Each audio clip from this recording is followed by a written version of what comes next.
जी, मुस्तफ़ा अगवा केस में इस वक्त हमारे साथ अरमगान का दोस्त शिराज मौजूद है, जिसे एंटी वायलेंट क्राइम सेल ने गिरफ्तार किया था और इसकी निशानदेही पर इसकी तफ्तीश में ही तमाम तर मामला खुला था कि मुस्तफ़ा को किस तरह कत्ल किया गया, कहां तशद्दुद किया गया और लाश को कहां पर जलाया गया। इस वक्त शिराज हमारे साथ मौजूद है। हम उससे पूछते हैं कि क्या वाकया हुआ था, किस चीज पे तलखी हुई थी और क्या वाकया रोनुमा हुआ था। शिराज, क्या वाकया रोनुमा हुआ था मुस्तफ़ा के साथ? सर, मुझे इस चीज़ का इल्म तो नहीं है कि असली वजह ये क्या बनी। अलबत्ता जिस दिन का ये वाक़या, उस दिन 6 तारीख को जो है वो मेरे पास अरमगान की कॉल आई थी और उसने मुझे कुछ भी नहीं बोला। नॉर्मल रूटीन में जिस तरीके से बोलते हैं, आप भाई किधर हो, आ जाओ मिलने के लिए, तो मैं उसके घर चला गया। जब मैं उसके घर गया तो वो बैठा हुआ वीड वगैरह पी रहा था। मैं उसके साथ बैठ गया।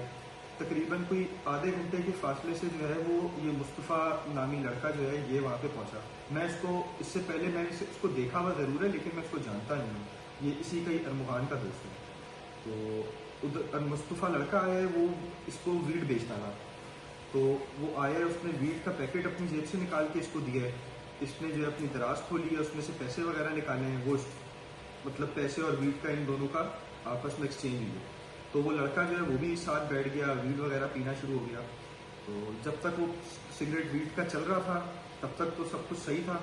एकदम जैसे ही वो सिगरेट बस ख़त्म हुआ है, एकदम ही अरमगान उठा है। इसके हाथ में था डंडा एक लोहे का, और लोहे के डंडे से जो है वो उसने मुस्तफ़ा के ऊपर मारना इसको शुरू कर दिया। उसको 2 से 3 तकरीबन डंडे जो है उसको लगे, तो उसने डंडा पकड़ लिया। जैसे उसने डंडा पकड़ा है और मुगान घूमा है, अपना उसने राइफल उठाई है और राइफल के साथ जो है उसके इर्द गिर्द फायर मारने शुरू कर दिए। और अब वो बंद कमरे के अंदर जैसे ही वो 3-4 फायर हुए हैं तो एकदम सब कुछ एकदम मतलब भक्का भक्का सा हो गया, उधर अजीब सा माहौल हो गया। इतने में मुस्तफ़ा से भी वो डंडा छूट गया और मुगान ने दोबारा, उसके हाथ में दोबारा वो डंडा आया, इसने दोबारा से उसको पीटना शुरू किया। उस दौरानिये में मेरी भी उंगली के ऊपर चोट लगी है। इधर से भी ये उंगली मेरी पूरी इतनी मोटी सूज गई थी, इधर से भी हल्का सा खून निकला था। लेकिन उसका मतलब मुझे मारने का नहीं था, उसी को ही मारने का था। वो लग गई मुझे, ऐसे आप कहें। तो इसको मारा है, इसको मारते मारते लाउंज तक लेके चला गया है। वहाँ पे गया है, वहाँ पे भी इसको जो है वो मारा है वक्फे वक्फे से, यानी कि मुस्तफ़ा के यहाँ से भी उसको चोटें लगी, खून निकल रहा पाँव के, दोनों पाँव से, दोनों हाथों से।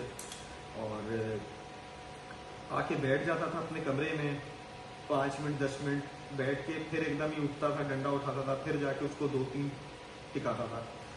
तो यूँ करके जो है तकरीबन 3 से 4 मरतबा इस तरीके से उसने उसको मारा।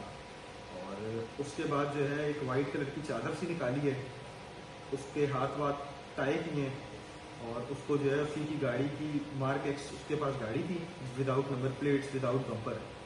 तो उसको जो है उसकी गाड़ी की डिग्गी में जाके डाल दिया। और उसके बाद जो है वो अरमगान अंदर आए। इसके घर पे 2 मुलाजिम थे।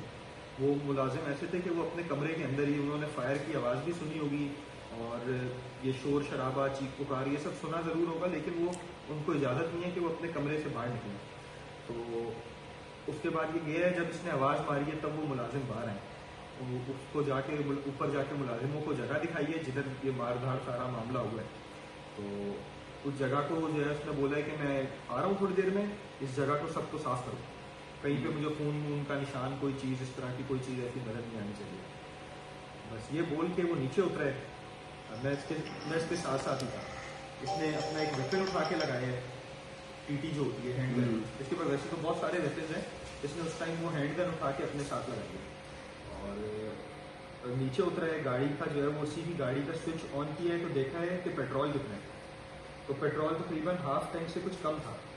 तो उसने मुझे बोला है कि पीछे जा, जनरेटर के पास जो है गैलन पड़े होंगे, उसमें से पेट्रोल, एक पेट्रोल का डब्बा होगा, एक डीजल का डब्बा होगा, पेट्रोल का डब्बा उठा के लेके आ। मैं गया हूँ, पेट्रोल का डब्बा लेके आया हूँ। वो ला के जो है इसको, मतलब मैंने, इसने कीज पकड़ी है और मैंने जो है गाड़ी के अंदर फ्यूल डाला है। इसने तकरीबन वो जो गैलन था उसमें से 80-90% फ्यूल इसकी गाड़ी में डाल दिया। वो जो 10% फ्यूल था वो उसने रोक लिया और गाड़ी में रखा है, मुझे साथ बिठाया है और जो है वो निकल पड़े। घर से निकले, बोर्ड बेसन की तरफ गए, बोर्ड बेसन से माड़ीपुर की तरफ गए। माड़ीपुर से नॉर्दर्न बाईपास और टूवर्ड्स बलूचिस्तान जो है ठीक है। उसने गाड़ी निकाली है। उधर तकरीबन यहाँ से अगर आप रास्ते की बात करें तो रास्ता तकरीबन कोई 3.5 घंटे जैसा रास्ता था। तो 3.5 घंटे की ड्राइव करके एक लोकेशन पे पहुंचे, वहाँ पे मट्टी के टीले से बने हुए थे। इसने गाड़ी को कच्चे में उतार के उस मट्टी के टीले के पीछे जाके लगा दिए। वो ऐसे कि मतलब हाईवे रोड से कोई भी गाड़ी वाड़ी गुजरेगी तो वो नजर नहीं आएगी, उसके आगे वो मट्टी के टीले। उधर जाके इसने मुझे बोला है, इसने डिग्गी खोली है और चेक किया है कि वो, और चेक करते ही जो है मतलब सेकंड भी नहीं लगाया, वो ऐसे खोल के फौरन ही बंद कर दिया।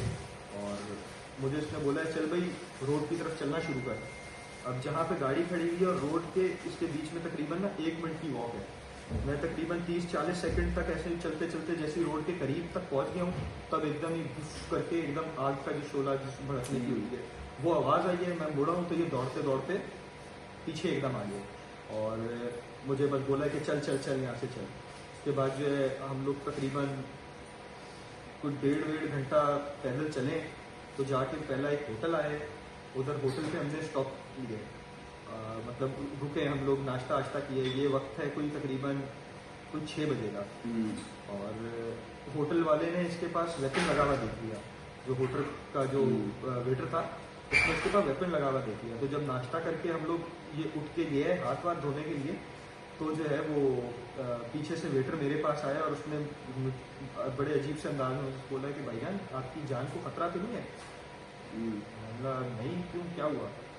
बस मुझे लगा कि आपकी जान को खतरा है। अब बेसिकली था तो मैं डर के मारे इसके साथ, क्योंकि इस पूरे मामले का मैं एक अकेला विटनेस हूँ। और उस टाइम में अगर हल्का सा भी रेजिस्ट करने की करता तो ये